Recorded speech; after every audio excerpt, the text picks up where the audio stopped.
Selamat datang di Desa Tlingsing, desa yang kaya akan keindahan budaya, alam, dan kreativitas penduduk lokal.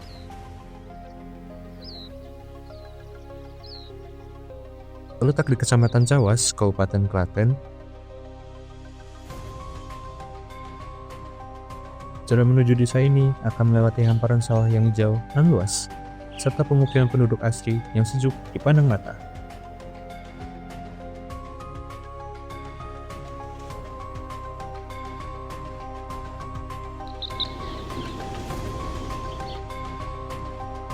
Sesampainya di sana, terlihat banyak penduduk yang sibuk di pagi hari, seperti membajak sawah, merawat kebun, dan menanam tumbuhan. Sungguh gambaran yang sangat harmonis antara manusia dan alam.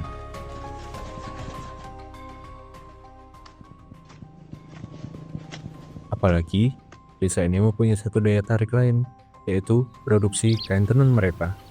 Untuk mempelajari hal itu lebih dalam, yuk kita temui kepala desanya. Sekarang, kita akan bertemu dengan Bapak Dwi Rianto.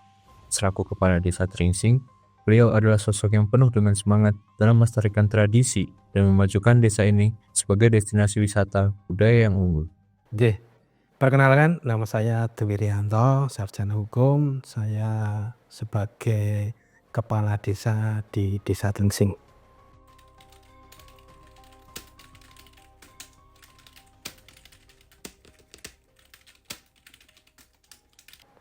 Tantangan pengrajin, khususnya ATBM di Desa Tlingsing, yaitu gempuran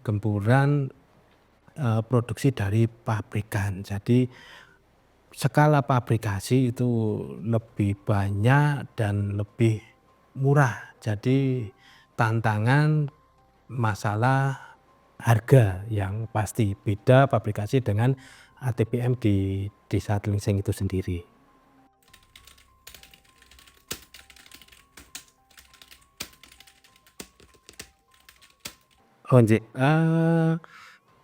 Dari segi kawula muda, anak-anak muda sudah banyak ikut berkecimpung, terutama di bagian promosi. Mereka sudah memakai media sosial, yang pasti dipakai untuk media sosial karena banyak sekali pengrajin-pengrajin kita itu yang mempunyai anak SMA dan kuliah yang ikut memasarkan. Terus dari produksi sendiri ada beberapa kawula muda yang udah ikut terlibat aktif di dalam produksi itu sendiri, terutama dari bahan baku yang dari benang.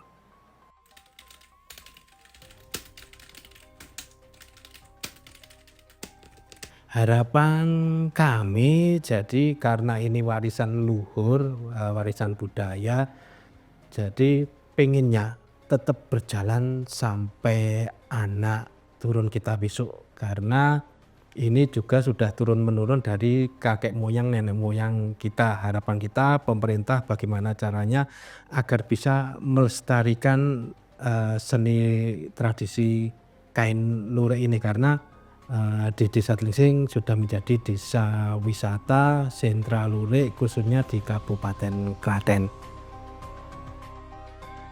Nah, setelah mendengarkan penjelasan tadi, akhirnya kita bisa langsung menuju sentra lurik ATBM, tempat di mana tradisi bertemu dengan seni. Gapura bertuliskan sentra lurik menyambut kita ke dalam dunia produksi kain tenun tradisional yang memikat hati.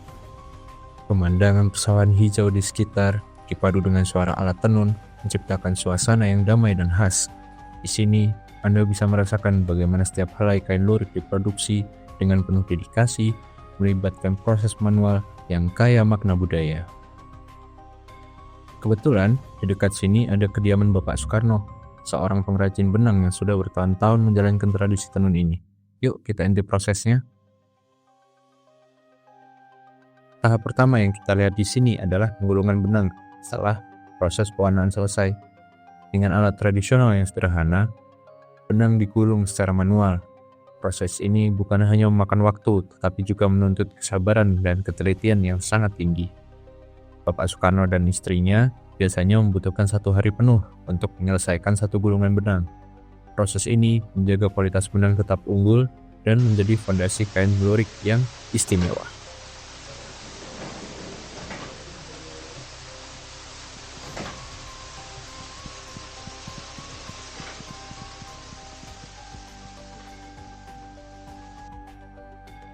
Selanjutnya, kita menuju rumah produksi Bapak Widodo. Di sini, suara khas alat tenun bukan mesin terdengar jelas menjadi melodi yang menemani aktivitas para pengrajin setiap hari. Di rumah ini, Anda dapat melihat proses pewarnaan dan penurunan kain lurik. Pewarnaan menggunakan bahan-bahan yang alami untuk menjaga keaslian dan kualitas kain. Proses ini biasanya dilakukan 1 hingga 2 kali dalam sebulan. Namun, saat momen khusus seperti hari kemerdekaan, intensitasnya pun meningkat. Setiap kain lurik yang dihasilkan adalah karya seni, di mana nilai tradisi dan inovasi bertemu untuk menciptakan produk yang unik dan bernilai tinggi. Kemudian, mari kita mampir ke rumah Ibu Nurul, salah seorang pengepul hasil tenun di Desa Tlingsing. Di tempat ini, Anda dapat menemukan berbagai produk berbahan lurik, mulai dari kain, pakaian, hingga aksesoris unik lainnya. Pasar Ibu Nurul tidak hanya mencakup pelanggan lokal, tapi juga internasional. Produk-produk dari desa ini telah mencapai Singapura dan beberapa negara lain. Bahkan, rumah Ibu Nurul sering menjadi tempat kunjungan bagi para pelajar dan peneliti yang ingin mempelajari lebih dalam tentang proses produksi dan pemasaran kain lurik. Nah, setelah melihat kinerja para veteran tadi, sekarang giliran kita melirik kontribusi generasi muda di desa ini. Generasi muda Desa Tlingsing memainkan peran penting dalam pelestarian tradisi ini. Dengan kreativitas mereka, teknologi dan media sosial dimanfaatkan untuk memasarkan produk lurik ke pasar yang lebih luas. Ini menunjukkan bahwa warisan budaya dapat relevan di era modern tanpa kehilangan esensinya. Semangat inovasi dari generasi muda ini menciptakan desain-desain baru yang tetap berakar pada nilai tradisional. Mereka membuktikan bahwa tradisi tidak hanya dipertahankan, tetapi juga dikembangkan agar sesuai dengan kebutuhan zaman. Desa Tlingsing bukan hanya sebuah tempat, tetapi sebuah perjalanan yang membawa Anda ke masa lalu, mempertemukan Anda dengan nilai-nilai budaya, dan menawarkan harapan untuk masa depan. Kami mengundang Anda untuk datang dan merasakan keindahan, kehangatan, dan makna di setiap helai kain lurik yang dihasilkan di sini. Melalui virtual tour ini, Anda bisa melihat sendiri betapa kayanya tradisi yang diwariskan oleh masyarakat Desa Tlingsing. Mari bersama-sama kita lestarikan warisan budaya ini untuk generasi mendatang. Sampai jumpa di Desa Wisata Tlingsing dan terima kasih telah bersama kami dalam perjalanan ini.